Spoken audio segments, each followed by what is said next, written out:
This weather is insane. For the past week, and for the next week, it's gonna be like around 60 degrees.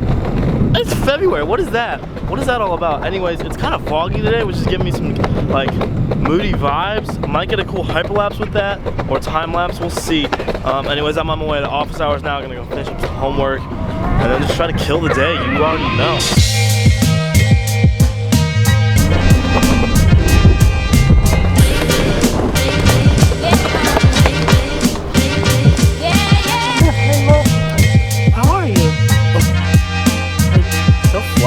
On my way to go try to record another hyperlapse, except it's pretty dark over. Oh, there's still more light over to the west.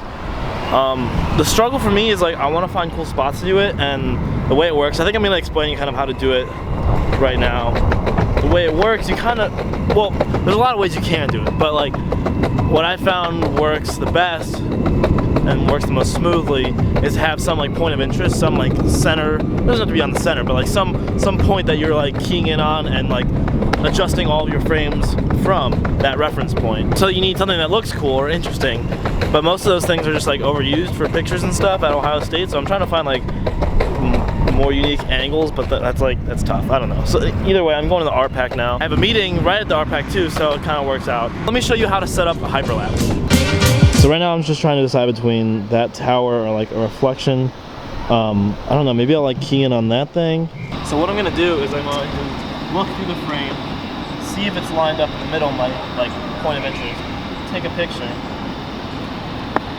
step forward, do the same exact thing, frame it up right so it's in the same point of the camera, take a picture, and just keep doing that for as long as you can, and physically until you get tired enough. Anyways, I'm gonna actually get started on it now with my real camera, so hope you guys enjoy.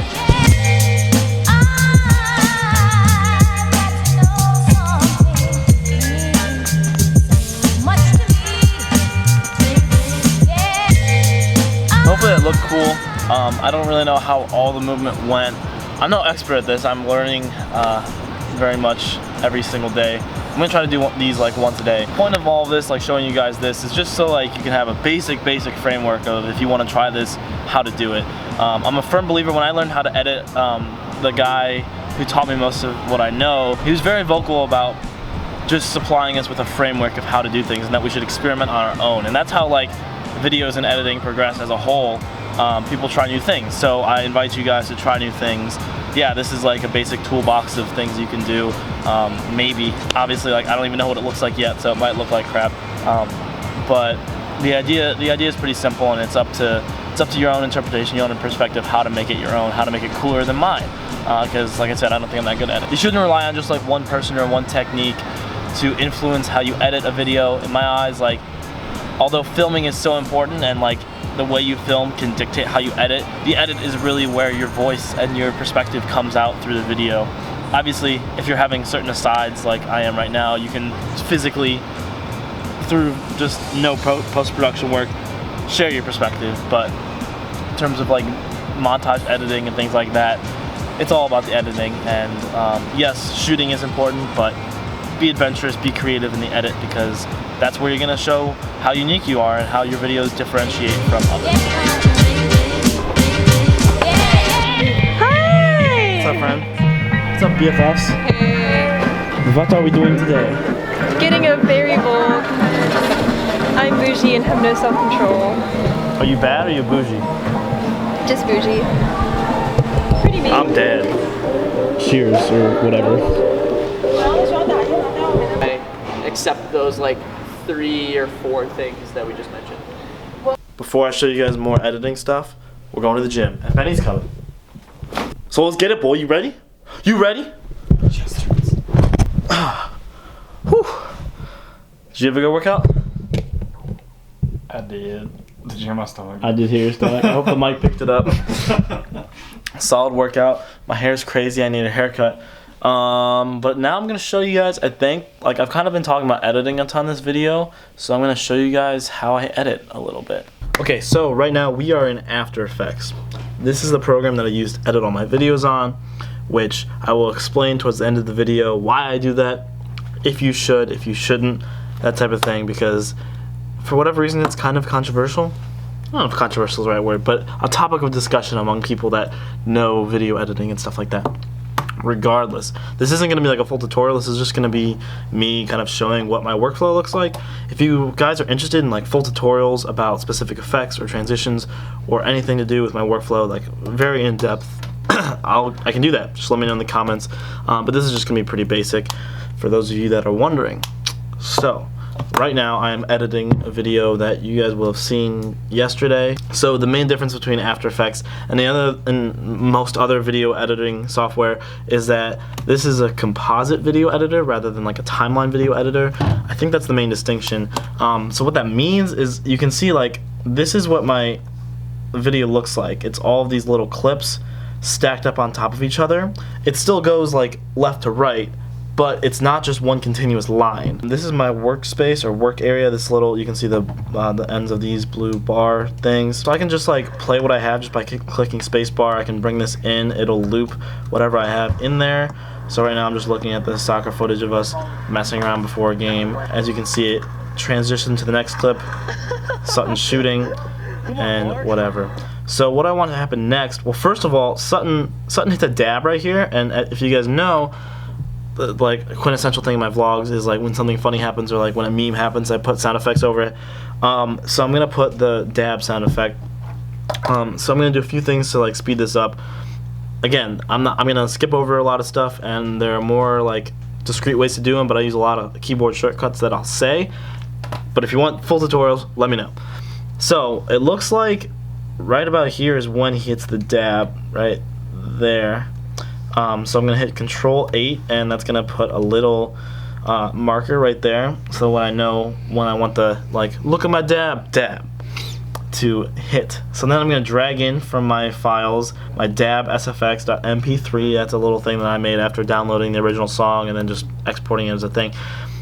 So this is set up to where this hit, you can see the audio waveform. I got the audio waveform by double clicking L. I can see that this is, if I press Control period, that's how I preview just audio. So if we go like this, so if you can hear that and see it sync up with that blue little line, he says dab right here in that little spike. So I'm going to hit Control 8 again. So now I want to match up those markers, because if I match up those markers, that's when Sutton dabs and that's when he says dab. So if we look at this, cool. So now after this, I start laughing and like whatever, but then I think that's going to be the last clip before the montage of the soccer game starts.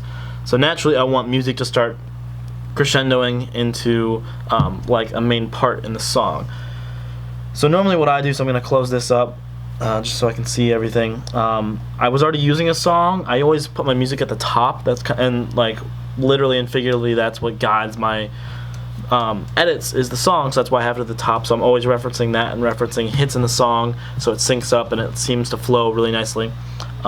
So I'm going to hit Command D to duplicate that, and then I'm going to hit the end bracket to bring it over to where it ended. So before, if I press Command Z, you can see I duplicated this layer. The top layer is the one I duplicated, and then if I hit Command or the end bracket, it's going to bring the end of it right here over to there and shift everything over along with it. So that's what's happening there, because that way in the song or in the video you hear the song stop and then it picks up right where it left off, rather than dragging it in again and trying to line it up. I find that's really effective. I'm going to hit LL to pull up my waveform because I want to see that, so I can again sync things up appropriately, and then I'm going to hit Shift L, and that's going to also bring up the audio levels. And as you can see, these are all what are called keyframes. This is essentially how After Effects works. Not only After Effects, I should say, most editing software has some sort of keyframe system. Premiere obviously pretty much has the same thing. Essentially this is just math. So for instance, how this works, as you can see here on the left, audio levels is at 0 decibels, which is like baseline, at this point in time where this blue time code indicator thing is. But then if I go over to this other diamond, that's the next keyframe, I already have it marked at -28 decibels. So what's happening in between there, After Effects is interpreting that linearly. I can set it to like exponential or like a cubic function if I want. Actually, let me show you exactly what's happening. So if I hit the graph editor, you can see this keyframe right here, which was this guy, is much lower than 0 decibels. And as you can see, After Effects is just making a linear connection between those two keyframes. So everywhere in between, you can see this number on the left go down every time I go over a little bit in a linear fashion. This is from the old layer that I used, and I faded it out. Now I want to fade it back in, so I'm just gonna like reverse these little guys. I'm probably gonna get rid of this guy. This is even lower, so I just probably like want the audio to kick in somewhere like right here. And I'm gonna drag that other keyframe that was higher over there. So now I'm gonna hit Alt, begin bracket. That'll cut the layer to where my time code is. Now I'm just gonna listen to see if it crescendos fast enough. Come on, Mark. Cool, that makes sense. Now I'm gonna see if there's any other point in the song that I'd like to use, because right now it just seems kind of repetitive. Okay, I kind of like how it changes right here into a bunch of piano keys, because I can use that to sync up really nicely and like cut to a new clip or farther along in the clip at each piano key hit. Cool, so now it'll crescendo to the part that I want after the dab. Come on, Mark. So I kind of want that to happen a little sooner. So I'm going to drag this out. Maybe I'll make this a little higher so it happens a little faster. Come on, Mark. Cool. So now I'm going to go through the process of syncing up random clips from my project file of us playing soccer, end up syncing them back to back to back, and along with the piano keys. Yes, I edit my videos on Adobe After Effects. No, Adobe After Effects is not made for timeline editing. It is compositional editing. I think that's the terminology for it. Is it a good editing software for vlogs? Yes and no. Yes, if you are familiar with compositional editing, are fine with learning a really complex software, and want to use its full potential, like motion tracking and advanced masking and like every tool under the box. That being said, it is not the best software for introductory learning and for just starting out in vlogs or simple sequencing or vlog editing, whatever you may be doing.